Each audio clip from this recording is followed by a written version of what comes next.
कैसे हैं आप। मैं गौरव स्वागत करता हूं आप सबों का आपके चैनल AEPS पे।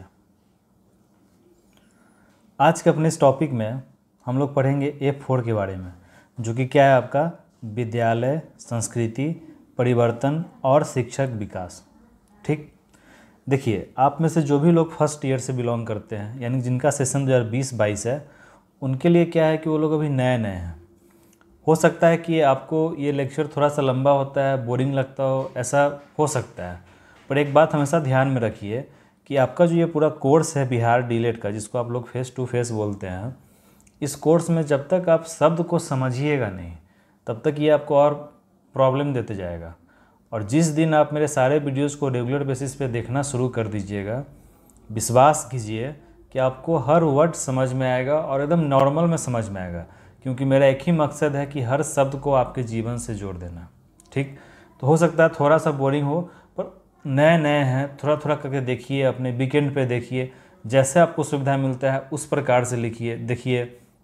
और जहाँ दिक्कत हो तो आप मेरा नोट्स ऑलरेडी अवेलेबल है, उसको आप लोग ले सकते हैं और वहाँ से अपना सारा काम कर सकते हैं। ठीक है, तो आशा करता हूँ कि आप में से जो भी लोग देखेंगे वीडियो को अंत तक देखेंगे और समझेंगे, और कहीं भी कोई भी दिक्कत हो, किसी भी वर्ड में कोई भी कंसेप्ट समझने में, आप मुझे याद कर सकते हैं। ठीक, ना मैं कोई टीचर हूँ, ना सर हूँ, ना प्रोफेसर हूँ।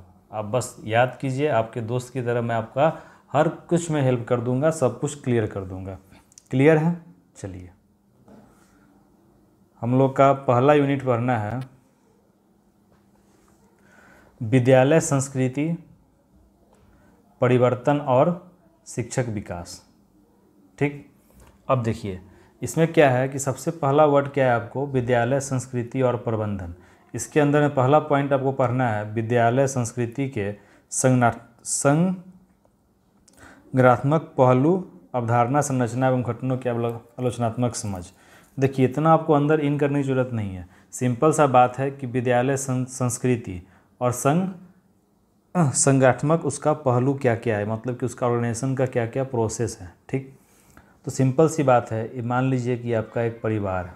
ठीक, देखिए कैसे आपका कंसेप्ट जुड़ेगा। आपके परिवार में सभी लोग रहते हैं, आसपास के लोग हैं, बड़े बुजुर्ग हैं, वो नहीं आप सुने होइएगा कि फलना बाबू का जो बच्चा है ना, उसका परवरिश बहुत बढ़िया है, या उनका परिवार का रहन सहन बहुत अच्छा है, अरे वो लोग बहुत अच्छे लोग हैं, सभ्य लोग हैं, ऐसा आपको समाज में सुनने को मिलता होगा। ठीक उसी प्रकार से विद्यालय जो है सो अपने समाज का एक अभिन्न और महत्वपूर्ण हिस्सा है। ठीक, और विद्यालय संस्कृति कहने का अर्थ हो गया कि विद्यालय के अंदर में जितने भी बच्चे का पढ़ाई चल रहा है, शिक्षा चल रहा है, उसका उनका व्यवहार कैसा है। विद्यालय तो बस ईंट पत्थर से बना हुआ एक मकान का एक ढांचा है। ठीक, पर उसके अंदर में जान कौन लाता है, तो वहाँ के शिक्षक, वहाँ के बच्चे, वहाँ के आसपास के लोग। तो विद्यालय संस्कृति का मतलब हो गया कि वहाँ के जो बच्चे हैं उनका चरित्र कैसा है, उनका व्यवहार कैसा है, धर्म के बारे में वो क्या जानते हैं, उनकी नैतिकता, मतलब कि उनके अंदर में अनुशासन है कि नहीं है। तो वो अपना क्या पाठ कहलाया, विद्यालय संस्कृति। मतलब कि एक सभ्य विद्यालय संस्कृति की पहचान वहाँ पढ़ रहे छात्रों से होती है, क्योंकि छात्रों का व्यवहार ही ये बतलाता है कि वो जिस विद्यालय से पढ़ रहे हैं उस विद्यालय की संस्कृति कैसी है। अगर छात्र अनुशासन में नहीं है तो विद्यालय में व्यवस्था सही नहीं है। छात्र को अगर धर्म का ज्ञान नहीं है, वो अलग अलग प्रकार के धर्म पे अलग अलग मुद्दा उठा रहा है, तो फिर वहाँ उसको कहीं ना कहीं विद्यालय में क्या हुआ है, गलत अवधारणाएं उसको मिली है। तो संपूर्ण छात्र का जो अपना जीवन है, उसका जितना भी तरह का विकास है, उसका जो अपना मेन छवि हुआ, वही उसके विद्यालय संस्कृति का अहम हिस्सा है। और हम लोगों को ये समझ में आता है कि बच्चा वहाँ पे पढ़ रहा है और बच्चा अच्छा है, तो विद्यालय की संस्कृति कैसे है, अच्छी है। विद्यालय का न कोई अपना धर्म होता है, वहाँ पे हर धर्म के लोग एक्सेप्ट होते हैं, वो किसी भी धर्म से बिलोंग करें, उनके लिए हर कुछ खुला हुआ है, उनका हमेशा स्वागत होता है, सम्मान होता है। विद्यालय का कोई अपना कुछ नहीं होता है, वो हर एक व्यक्ति को, हर एक बच्चे को एक समान भाव से देखते हैं, और यही चीज़ वहाँ का क्या कहलाता है, विद्यालय संस्कृति कहलाता है। अब इसको आपको लिखना होगा तो आप किसी प्रकार से उदाहरण बना के लिख सकते हैं। ठीक है, संरचना घटक कहने का मतलब जितना मैंने आपको धर्म के बारे में, चरित्र के बारे में बताया, वो सब इसके घटक हो जाएंगे। क्लियर? देखिए एकदम नॉर्मल अपने लैंग्वेज में है, आप यहाँ पे बुक ही खोजिएगा तो फिर आपके सर में दर्द पकड़ लेगा। विद्यालय प्रबंधन की व्यवस्था और अंतर्निहित मान्यताएं। जिसमें क्या है, सबसे पहले विभिन्न घटक जो मैंने आपको ऊपर में डिस्कस किया। उसके बाद है कार्य संस्कृति, मतलब कि कार्य के अनुरूप में झलकना चाहिए, वहाँ के बच्चों के द्वारा सिखाना चाहिए, क्योंकि बच्चे तो मिट्टी के मूर्त हैं, वो जैसे माहौल में रहेंगे, जैसे वातावरण में रहेंगे, वैसा ही उनको मिलेगा। तो उस प्रकार का कुछ अपने अंदर में इवेंट वगैरह करवाना। अनुशासन, अनुशासन कहने का मतलब हो गया कि हर जगह, चाहे आप कहीं भी रहें, विद्यालय में रहें, अपने घर में रहें, समाज में रहें, अनुशासन एक ऐसा चीज़ है जो ये दिखलाता है कि आपकी व्यवहार कैसी है, आपके अंदर जो आपके पास में जो अपना पावर है, ठीक, आपका जो अपना बुद्धि विवेक है, उसका जो आप उपयोग कर रहे हैं, तो वो आपके अनुशासन पे डिपेंड करता है। मान लीजिए कि आप बहुत ताकतवर हैं और आपके अंदर अनुशासन नहीं है, आप कहीं भी अपने ताकत का नुमाइश करने लगते हैं, तो क्या होगा, उसका ज़रूर गलत प्रभाव होगा। तो यही अपना क्या हो गया, अनुशासन में रहना चाहिए। समय प्रबंधन, विद्यालय क्या है कि एक ऐसा जगह है जहाँ पे आपके सुबह से लेके जब तक आप विद्यालय में हैं, सारा कुछ एक टाइम के अनुसार होता है कि इस समय आपकी क्लास होगी, इस समय आपको लंच करना है, ये समय आपका प्रार्थना का है, तो इस समय आपको खेलना है। मतलब कि एक ऑर्गेनाइज तरीके से होता है कि आपको अपने समय को फॉलो करते हुए ही सारा काम करना है और समय के अनुरूप ही अपने आप को भी ढाल कर रखना है, ताकि क्या हो कि उसका आपके जीवन में प्रभाव पड़े और आप समय की महत्व को समझें कि समय का महत्व क्या है। ऐसा नहीं कि अब 5 बजे शाम में सोकर जग रहे हैं और रात भर जगे हुए हैं, ठीक, समझ रहे हैं। तो समय के अनुसार सारा कार्य करना। आपदा प्रबंधन, आपदा प्रबंधन कहने का मतलब हो गया कि देखिए आपके ये नोट्स में सब कुछ लिखा हुआ है, नोट्स में आपको आपदा प्रबंधन क्या होता है सो लिखा हुआ है, पर आपको यहाँ पे एग्जाम में जब क्वेश्चन आएगा तो इसमें क्या हुआ कि विद्यालय के अंदर में ना आपका आपदा प्रबंधन का पाठ आ गया। मान लीजिए कि स्कूल में, विद्यालय में क्लास चल रहा है और क्लास में बच्चे सब बैठे हुए हैं, या फिर बच्चे मान लीजिए कि प्लेग्राउंड में खेल रहे हैं, अचानक से बारिश बहुत तेज़ आता है, ठीक, और उस समय बाहर में कुछ ऐसा सामान है जो बारिश में भीग जाने से खराब हो सकता है, नष्ट हो सकता है, तो उसके लिए क्या होगा, तिरपाल की व्यवस्था, आपदा प्रबंधन। बच्चे खेल रहे हैं, खेलते क्रम में उनको चोट लग गया और मान लीजिए कि पैर में मोच आ गया या फिर कहीं पे पैर कट गया, खून निकलने लगा, तो उस केस में क्या होगा कि जो बच्चे के पास में हेल्थ का दिया गया है, जो स्वास्थ्य मंत्री है उस विद्यालय का, वहाँ से फर्स्ट किट लाएगा और उस बच्चे का इलाज करेगा। तो ये सब पाठ अपना क्या आएगा, आपदा प्रबंधन के अंदर में आएगा। बाल संसद, जो मैंने अभी आपको कहा ना कि स्वास्थ्य मंत्री, तो हर विद्यालय में बाल संसद बनाया जा रहा है, क्योंकि उससे क्या हो कि एक तरह से लिंग में समानताएं आए, मतलब कि कुछ लड़कियों को भी रखा जाता है, कुछ लड़कों को भी रखा जाता है, और उनको उसी समय से ऑर्गेनाइज करने का, नेतृत्व करने का, मतलब कि दूसरों को बताने का, दिशा निर्देश देने का और अपनी जिम्मेदारियों को उठाने का एहसास कराना, सिखाना, ये बाल संसद का अपना मुख्य मकसद है। इसमें क्या होता है कि कोई विद्यालय में एक प्रधानमंत्री हो गया, जिस प्रकार पूरा संसद का होता है, फिर आपका शिक्षा मंत्री होगा, स्वास्थ्य मंत्री होगा, इस प्रकार से करके हम लोग कैटेगरी वाइज बांटते हैं और सबको अपना अपना कार्य दिया जाता है, ठीक। मीना मंच, मीना मंच का मतलब हो गया कि आपको मैंने इससे पहले भी वीडियो में बताया था कि मीना मंच क्या होता है। मीना मंच एक ऐसी चीज़ है जहाँ पे देखते हुए कि बहुत लड़की गांव की पढ़ाई नहीं करती, बीच में ही पढ़ाई छोड़ देती है, फिर पढ़ाई शुरू ही नहीं करती है। तो इसमें लड़कियों का एक समूह होता है जो घर घर जाकर ऐसी लड़की को खोजती है जिन्होंने अपने बीच में पढ़ाई को छोड़ दिया है, उनको समझाती है कि पढ़ाई क्यों जरूरी है, शिक्षा क्यों आवश्यक है, लड़कियों को क्यों पढ़ना चाहिए, क्यों वो पढ़ाई नहीं कर रही हैं, सिर्फ घर के काम में नहीं फंसे रहना चाहिए, अपने ज्ञान को विकसित करना चाहिए, उनके पास में जो अपना खुद का कला है उसको निखारना चाहिए। ये सब काम किसका है, तो मीना मंच का है। क्लियर, चलिए, सही लग रहा है ना। अगर बोरिंग लग रहा होगा तो फिर थोड़ा देर बंद कर दीजिए, फिर आधा घंटे के बाद देखिएगा। विद्यालय प्रबंधन से संबंधित दस्तावेजों की समझ। अब देखिए ये चीज़ क्या है कि आपको एग्जाम में पूछेगा कि विद्यालय के अंदर में जितने भी दस्तावेज होते हैं उसकी क्या क्या कार्य होती है, या उस रिकॉर्ड को आप कैसे बना कर रखेंगे। तो एक बात बताइए कि आप जब स्कूल में पढ़ रहे थे तो आपको क्या क्या दिखा, रजिस्टर दिखा होगा जहाँ पे बच्चा लोग का अटेंडेंस लगता है, टीचर का अपना रजिस्टर होता है जहाँ पे टीचर लोग अपना अटेंडेंस लगाते हैं, और मिड डे मील चल रहा है तो किसको क्या कैसे चावल देना है, दाल देना है, सबका अपना अपना कैटेगरी होता है, वो हो गया। उसके बाद जितने भी बच्चे हैं उनका पोर्टफोलियो होता है, ठीक।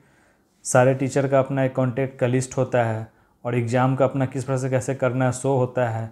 विद्यालय में क्या क्या नियम लागू करना है राज्य सरकार की तरफ से उसका अपना एक रिकॉर्ड होता है, ठीक।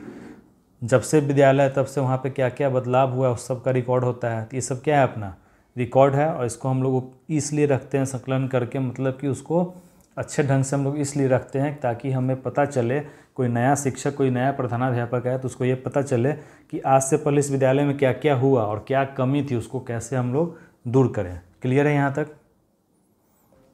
अब क्या है अपना विद्यालय में दिन की शुरुआत, चेतना सत्र की समझ। चेतना सत्र वर्ड से आपको टेंशन मत लीजिए। जब हम लोग जाते हैं विद्यालय के अंदर में सुबह सुबह जो प्रार्थना करते हैं या फिर जिसको आप लोग असेंबली बोलते हैं, तो चेतना सत्र में क्या होता है कि ये विद्यालय का एक ऐसा क्रिया है जिसका बहुत ज़्यादा प्रभाव बच्चों के जीवन में पड़ता है। इसको सिर्फ आप एक प्रार्थना के रूप में ही मत देखिए। इसमें क्या होता है कि एक ऐसा टाइमिंग होता है जिसमें विद्यालय के सभी बच्चे एक जगह उपस्थित होते हैं। ठीक, इसमें आप प्रार्थना करवाइए, उनके राष्ट्र के बारे में बताइए, उस दिन का नवाचार जो भी न्यूज़ है उसको आप बच्चों में बताइए। जिस बच्चे ने अच्छा कुछ अचीव किया है उसको आप वहाँ पे बधाई दे सकते हैं, उपहार दे सकते हैं, पुरस्कार दे सकते हैं, ताकि दूसरे बच्चों को वहाँ से मनोबल मिले, प्रोत्साहन मिले, ताकि वो भी अच्छा करें। ठीक, बच्चों के द्वारा अगर कुछ नया चीज़ किया गया है तो उसको आप बच्चों के बीच में दिखा सकते हैं ताकि दूसरा बच्चा भी उसको देखकर वो करने का सीखे।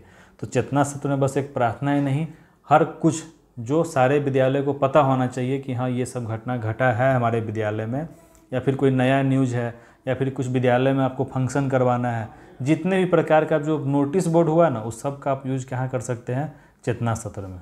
क्लियर है यहाँ तक?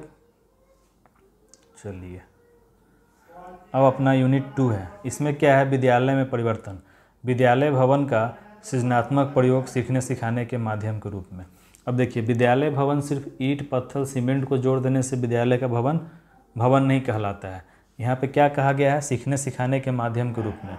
अब एक बात आप बताइए कि आप जब पढ़ाई कर रहे थे तो नॉर्मल एक घर और कोई प्ले का बच्चा है, उसने बुक में देखा एप्पल, अब जो वो स्कूल के अंदर भी इन कर रहा है तो देख रहा है कि स्कूल के दीवार पे भी सेब का फ़ोटो बना हुआ है, अंगूर का बना हुआ है, इस प्रकार का फ़ोटो देख रहा है, तो क्या उसके माइंड में वो सब चीज़ चल रहा है। गणित की आकृतियाँ बनी हुई है दीवार पर, वृत्त बना हुआ है, कोण बना हुआ है। आप जो सीढ़ी पे चढ़ रहे हैं तो वहाँ पे टेबल लिखा हुआ है, मतलब कि काउंटिंग भी हो रहा है, और वहाँ पे उस प्रकार से क्या पूरा चित्र को दर्शाया गया है ताकि बच्चे चारों तरफ से क्या हों, जितना देखेंगे उतना सीखेंगे और उनके चारों तरफ एक रंगीन वातावरण हो जिसके माध्यम से वो अपना शिक्षा में आगे प्रयोग करें। तो इस प्रकार से आप इसको लिख सकते हैं। क्लियर? शिक्षा के अधिकार के अंतर्गत विद्यालय व्यवस्था में परिवर्तन। अब देखिए, एक आया था अपना शिक्षा का अधिकार अधिनियम 2009। इसमें क्या था कि इसमें बोला गया था कि जितने भी विद्यालय हैं वहाँ पे 14 वर्ष तक का जो शिक्षा होगा अपना ऐसे ही होगा, निःशुल्क होगा। ठीक, उसके बाद विद्यालय के जो भी आवासीय क्षेत्र में विद्यालय होगा तो उसके हर 1 किलोमीटर पे क्या होना चाहिए, अपना एक प्राथमिक विद्यालय होना चाहिए जो कि कक्षा 5 तक होगा। ठीक, कक्षा 1 से लेके 8 तक का जो भी पढ़ाई है सो 14 वर्ष तक की आयु में पूरा कर लेना है, और उस तब तक किसी बच्चा को क्या फेल नहीं करना है। ठीक, किसी भी बच्चा या बालिका को, मतलब लड़का या लड़की को, उसकी आयु के अनुसार कक्षा में प्रवेश करने के लिए कोई भी विद्यालय क्या मना नहीं कर सकता कि नहीं आपका एडमिशन नहीं होगा। ये सब क्या था, अपना शिक्षा के अधिकार के अंतर्गत विद्यालय व्यवस्था में सब परिवर्तन किया गया था। क्लियर है? इसके बाद अपना क्या है, समावेशी शिक्षा के अनुरूप विद्यालय संगठन व प्रबंधन। अब देखिए, समावेशी शिक्षा क्या होता है, मैंने आपको पहले ही बताया है कि ऐसा व्यवस्था जहाँ पे हर एक प्रकार के, चाहे वो किसी भी प्रकार से मानसिक, शारीरिक या फिर बौद्धिक, किसी भी प्रकार से सामान्य बच्चों से अलग भी है, फिर भी क्या है वो सामान्य बच्चों के साथ में बैठ के ही पढ़ाई करेगा, वही क्या कहलाता है अपना समावेशी शिक्षा। तो उसके अनुरूप, मतलब कि मान लीजिए कोई दृष्टिबाधित बच्चा है तो उसके लिए विद्यालय प्रबंधन को क्या करना चाहिए, ब्रेल लिपि का उपयोग, ब्रेल लिपि का मशीन विद्यालय में होना चाहिए, मतलब पूरा संसाधन परिपूर्ण होना चाहिए। कोई बच्चा चल नहीं सकता है, ठीक, तो उसके लिए इंडोर का जितना ही व्यवस्था होता है गेम का, वो सारा व्यवस्था करना, मतलब कि किसी भी प्रकार से अगर बच्चा में कोई भी कमी है तो उस बच्चा को दूर नहीं करके उसको आप कितना हेल्प कर सकते हैं, उसके लिए कितना संसाधन आप व्यवस्थित कर सकते हैं, उस पर कार्य करना अपना समावेशी शिक्षा के अनुरूप कहलाता है। क्लियर है? अब है अपना कला समेकित शिक्षा के माध्यम से विद्यालयी परिवेश एवं कक्षाई शिक्षण में बदलाव। अब देखिए, कला समेकित शिक्षा कहने का मतलब हो गया कि आप बच्चों के रुचि के अनुरूप, अभी बहुत वीडियो वायरल होता होगा, देखते हैं टीचर लोग नाच कर, गाना गा कर, डांस कर कर अपना पढ़ा रहा है, क ख ग सिखा रहा है, फॉर एप्पल सिखा रहा है, रैम सिखा रहे हैं, कविता सिखा रहे हैं। तो क्या है, कला के माध्यम से शिक्षा को जोड़ दिया गया। ताकि बच्चा एंजॉय भी करे, आनंद भी ले और अपना पढ़ाई भी करते चले, सीखते भी चले, बच्चा का क्या हो विकास भी होते चले। तो उस प्रकार से आप कक्षा में क्या क्या बदलाव कर रहे हैं। ठीक, कोई कविता को सुनाना है तो उसको आप गाना गा के सुना रहे हैं। फिर से बारिश बहुत तेज़ हो गया, बैकग्राउंड नॉइज़ को थोड़ा सा इग्नोर कीजिएगा। क्लियर है। उसके बाद अपना क्या है कि सूचना व संचार तकनीकी का शिक्षण प्रक्रिया में प्रयोग, मतलब कि ICT जो कि आपका F12 सब्जेक्ट है। ठीक, मतलब कि आप कंप्यूटर का उपयोग कैसे कर रहे हैं अपने पढ़ाने के प्रक्रिया में। इसमें आपको क्या दिखाना है कि शिक्षा का ईजी करने के लिए, मान लीजिए कोई बच्चा को आपको बताना है और कुछ टेबल देना, आपने कंप्यूटर पर क्या किया कि एक प्रोजेक्टर लगा दिया और उसमें आपने दिखाया कि देखो ऐसे ऐसे होता है। तो बच्चा को जो आप समझा रहे हैं फिर उसको आप दिखा भी दिए, तो विजुअल क्या होता है कि बच्चा बहुत ज़्यादा उसको जल्दी कैच करता है विजुअली। ठीक, बच्चा बहुत जल्दी उसको कैच कर लेता है। तो इस प्रकार से आप बच्चों को विजुअली दिखाकर भी सारा कुछ पढ़ाते हैं। इसके माध्यम से आप मान लीजिए कि आपको क्वेश्चन देना है तो उसका प्रिंट आउट कर लिए। ठीक, उसके बाद आप इसका बहुत तरह से आप उपयोग कर सकते हैं। बच्चों को आप सिखाएंगे कि पेंटिंग कैसे बनाना है, ड्राइंग कैसे बनाना है सिस्टम के माध्यम से। तो सूचना व संचार तकनीक मतलब जितना भी जगह कंप्यूटर का आप प्रयोग कर रहे हैं पढ़ाई में ईजी करने के लिए, उसका आप लोग को यहाँ पे लिख देना है। क्लियर है।